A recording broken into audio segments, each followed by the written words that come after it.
Hello everyone, কেমন আছো তোমরা সবাই?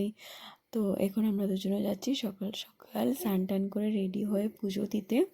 আমাদের পাশে একটা মন্দির আছে মা কালী, সেখানে আমি আগেও গেছি।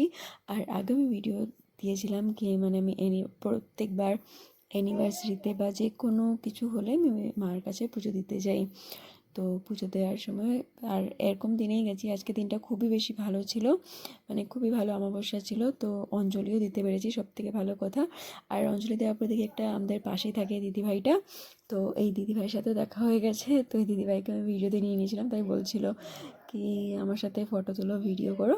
তো যাই হোক, আমাদের এখানে পুজো টুজো দেওয়ার পর আর দেখো মাকে মানে আমাদের খুব জাগ্রত মা, আর মা সবাইকে ভালো রাখুক, সুস্থ রাখুক। তাই পুজো দেওয়ার পর আমরা বাড়ি ফিরে আসছিলাম, বাড়িতে এসে দেখি আরও ঘুমের থেকে উঠে গেছে, ওর খাবার রেডি, বাট ও খাচ্ছে না। তো আমি আমি এসে খাইয়ে দিয়েছিলাম। আর দেখো আজকে ছিল দুপুরবেলা আমাদের এখানে কাবাডি প্রতিযোগিতা। তো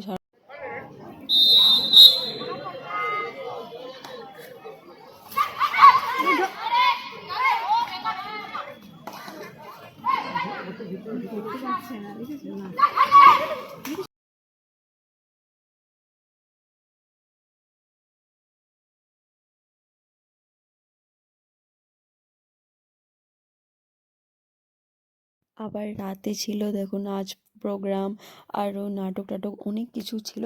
তো অত কিছু তো দেখিনি, বাট নাচটা আর কিছু এমনি প্রোগ্রাম দেখেছি। দেখে তখন আবার আরুর মনে পড়ে গেছে কি ও কুরকুরে খাবে।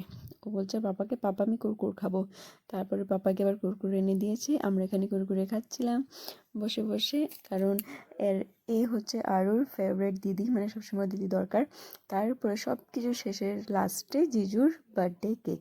তারপর আমাদের কেক কাট হলো, কারণ আজকে ছিল জিজুর হ্যাপি বার্থডে। তো আমরা সবাই মিলে দেখো কেক কাট করলাম, কেক কাট করে কেক খেলাম। আর এটা হচ্ছিলো রাত 10টার সময়, কারণ জিজুকে ডেকে ডেকে নেওয়া হয়েছিলো। আর মানে কি বলবো। তো সবাই ভালো থেকো, সুস্থ থেকো, টাটা।